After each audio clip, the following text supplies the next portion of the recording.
తాకట్లో ఉన్న మీ బంగారాన్ని విడిపించి ఆ రోజు ఆన్లైన్ రేటుకి కొంటాం. Sharma gold company.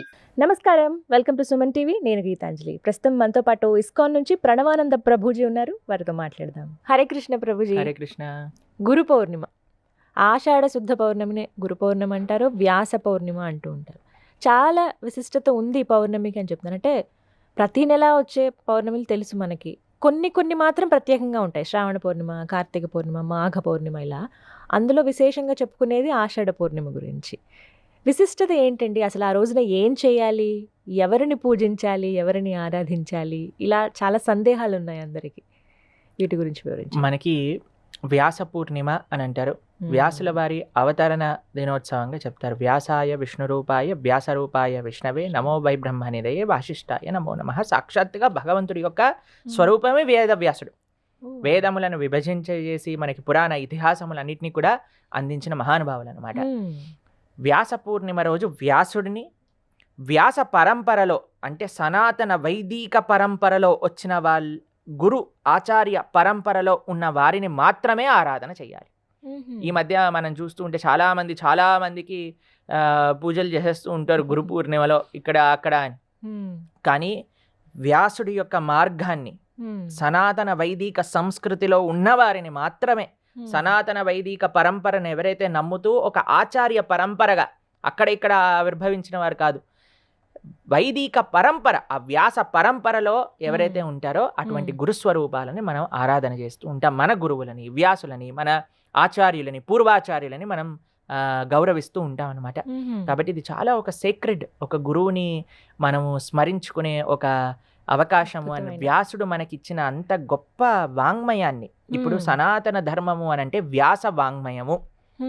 వ్యాసుడు లేనిది సనాతన ధర్మము లేదు. వ్యాసుడు యొక్క వాంగ్మయాన్ని ఒప్పుకోనివాడు సనాతన ధర్మానికి చెందినవాడు కానే కాదు. ఎవరైనా మాకు వ్యాసుడు రాసిన పుస్తకాలు అవసరం లేదండి, గీత భాగవత రామాయణాదులు మాకు అవసరం లేదండి, మాకు ఈ పుస్తకం ఒకటే చాలండి, సారీ సార్, మీరు అసలు హిందువే కాదు, మీరు సనాతన ధర్మానికి చెందిన వాళ్ళు కాదు. Very straight forward definition. నచ్చినా నచ్చకపోయినా వ్యాస వాంగ్మయమే సనాతన ధర్మానికి బేస్, ఇంకా ఏదీ కాదు. ప్రస్థానత్రయము అని అంటారు ఉపనిషత్తులు, బ్రహ్మసూత్రములు, భగవద్గీత. ఇవి ఏ సాంప్రదాయానికైనా బేసిక్ ఫిలాసఫికల్ టెక్స్ట్ అన్నమాట.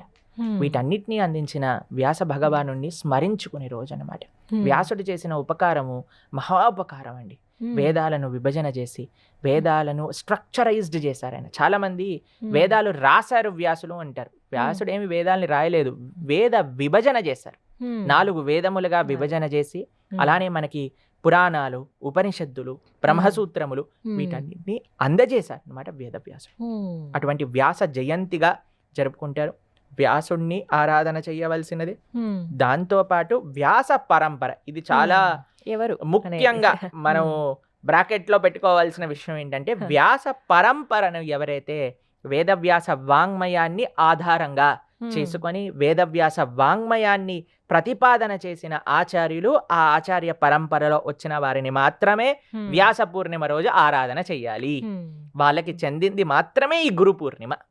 గురువు అంటే చాలా మందికి, అందరినీ ఇప్పుడు ఇది తెలుసా అండి, మేము ఒకసారి మా కాలేజ్లో రోడ్ పైన వెళ్తుంటే ఏ గురు అని ఒక ఫ్రెండ్ని పిలుస్తున్నారు. అంత చీప్ అయిపోయిందండి గురువు అనే పదం. గురువు అనంటే ఎవరైతే జీవుడికి అత్యంత గొప్ప శ్రేయస్సుని ఇస్తాడో అటువంటి వాడిని గురువు అని అంటారు. ఎవరైతే మనకి భగవంతుడిని చూపిస్తారో, భగవంతుడి గురించి తెలియజేస్తారో అటువంటి వాడిని గురువు అంటారు. ఎవరైతే తమల్ని తాము నేనే భగవంతుడిని అని చెప్పుకునేవాడు గురువు కాదండి. గురువు యొక్క లక్షణం ఏమిటి అనంటే, అయ్యా ఈయన భగవంతుడు, నువ్వు భగవంతుడికి శరణాగతి చెయ్యాలి అని చెప్పేవాడే గురువు. స్తోత్రియం బ్రహ్మనిష్టం అని ఎన్నో లక్షణాలు ఉన్నాయి. శాస్త్రాలు అధ్యయనం చేసి ఉండాలి. లేదండి మేము శాస్త్రాలు ఏం అధ్యయనం చేయను, నా మనసులోకి వచ్చింది చెప్తాను, సారీ సార్ మీరు గురువు కాదు. లేదండి మేము జస్ట్ ప్రవచనాల్లో చెప్తాం, ఏం ఆచరణ చేయం, సారీ సార్ మీరు గురువు కాదు.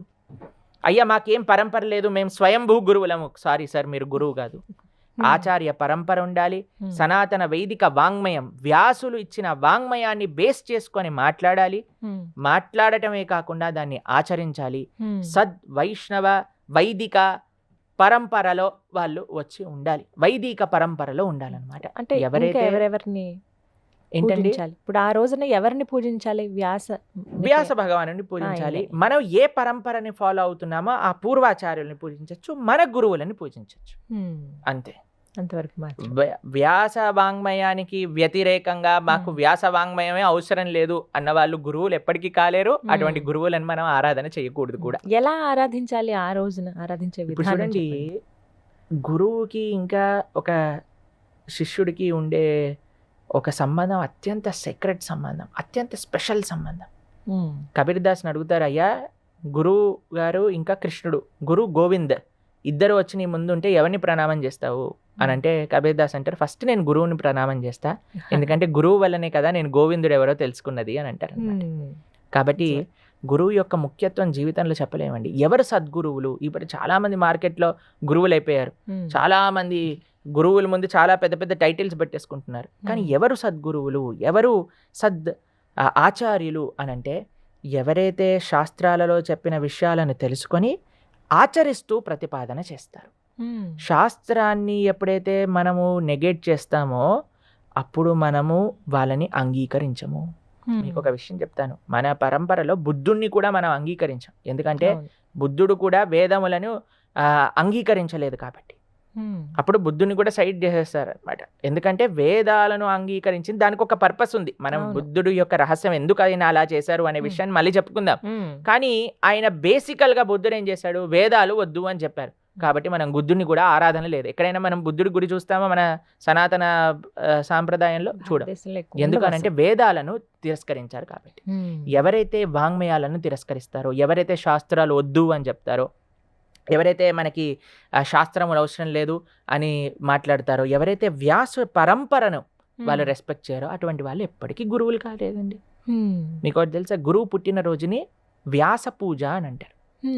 గురువు గారి పుట్టినరోజుని వ్యాస పూజ అంటారు. ఎందుకు అనంటే గురుస్థానంలో ఉండడానికి ఒక లక్షణమే వ్యాసుడు చెప్పిన విషయాలను ఆయన రిపీట్ చేయడం.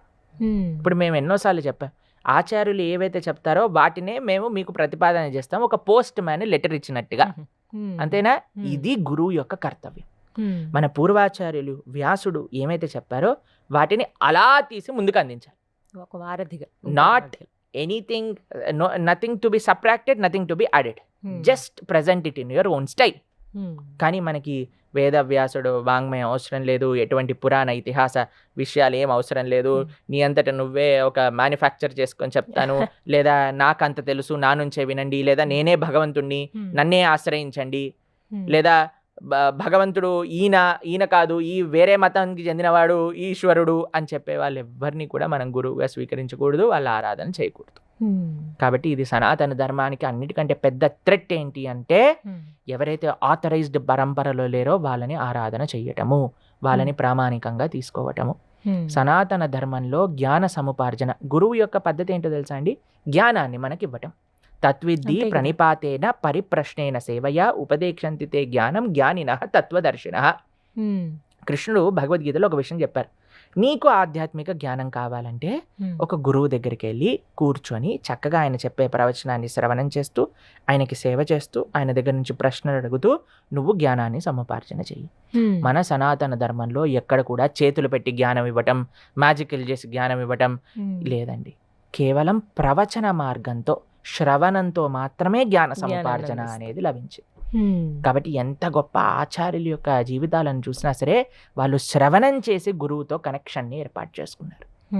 కాబట్టి అటువంటి ఎవ్వరు చేసిన మోసాలలో మనం పడకూడదు. జాగ్రత్తగా మనం కేర్ఫుల్గా ఎవరు వైదిక ధర్మాన్ని, వ్యాసుడు చెప్పిన ధర్మం అంటే ఏంటండి? వ్యాసుడిచ్చిన వాంగ్మయంలో, మన వేదములలో, మన ఇతిహాసములలో, మన పురాణములలో ఎవరినైతే దేవుడుగా ప్రస్తావన చేశారో వాళ్ళే మనకి భగవంతులు. కానీ ఇక్కడ అక్కడ వచ్చేసిన వాళ్ళందరూ భగవంతులు కాదనమాట. భగవంతుడి యొక్క అవతారం ఏంటి? ఇప్పుడు మీరు అంటున్నారు కదా, ఇందాక మీరు అన్నారు కల్కి సినిమాలో కల్కి గురించి చెప్పారని. అన్ని లక్షల సంవత్సరాలు కలియుగంలో ఎండ్ అయ్యే కల్కి అవతారం గురించి వేదవ్యాసుడు ప్రస్తావన చేశారంటే మధ్యలో ఉండే దేవతలందరి గురించి ఎందుకు చెప్పలేదంటారు? అంటే వేదవ్యాసుడు పరిణితి కాదంటారా ఈ భగవంతులందరిది కూడా? చాలా మంది అలా అనుకుంటారనమాట. అయ్యో పాపం వేదవ్యాసుడు ఎన్నో సంవత్సరాల ముందున్నాడు కదండి, అందుకే పాపం తెలియలేదు ఈయన వస్తాడని. కలికిని చూసిన ఆయన వీణనెందుకు చూడలేదట పాపం? కాబట్టి వేదవ్యాసుడు మొత్తం దృష్ట మీరు భాగవతంలో లాస్ట్ క్యాంటో 12th క్యాంటో చదివితే అసలు కలియుగం ఎలా ఎలా ప్రోగ్రెస్ అవుతుంది, కలియుగం ముందుకు వెళ్తూ వెళ్తూ వెళ్తూ ఎలాంటి లక్షణాలు వస్తాయి, మానవులు ఎలా అయిపోతారు, అన్ని విషయాలు A to Z వ్యాసుల వారు రాశారు. ఇందులో పొందుపరుచున్నాయండి ఇవన్నీ. శ్రీమద్ భాగవతం 12th స్కందం మనం చదివితే. కాబట్టి అన్ని వ్యాసుల వారు, వ్యాసుడు సాక్షాత్తుగా భగవంతుడికి తెలియంది ఇంకేమైనా ఉంటుందా అండి? అయితే ఆ రోజు భాగవతం చదవటం ప్రారంభించవచ్చా? తప్పకుండా. ఇంకా వ్యాసులు విల్ బి మోస్ట్ హ్యాపీ. ఎందుకంటే ఆయన మోస్ట్ అన్నిటికంటే గ్రేటెస్ట్ రియలైజేషన్ తో రాసిన పుస్తకమే శ్రీమద్ భాగవతం. కాబట్టి అటువంటి పుస్తకాన్ని కానీ చదువుకోవటం స్టార్ట్ చేస్తే చాలా విశేషం, ప్రారంభిస్తే చాలా మంచి విశేషం. ఆ రోజు చాతుర్మాస్యం కూడా ప్రారంభం అవుతుంది. 4 నెలలు నియమంగా నిష్టంగా మనం ఉండడానికి ప్రయత్నం చేస్తూ ఉండాలి.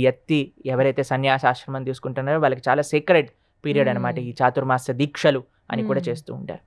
కాబట్టి చాలా ముఖ్యం. గురు పూర్ణిమ, వ్యాస పూర్ణిమ. గురు పూర్ణిమ అంటే వ్యాస పూర్ణిమ, వ్యాసుడికి మన యొక్క కృతజ్ఞత తెలుపుకునే రోజు. అది ముఖ్యత. హరే కృష్ణ ప్రభుజీ. హరే కృష్ణ, హరే కృష్ణ. సుమన్ టీవీలో మీ పర్సనల్ అండ్ బిజినెస్ ప్రమోషన్స్ కోసం కింది నెంబర్కి కాంటాక్ట్ చేయండి.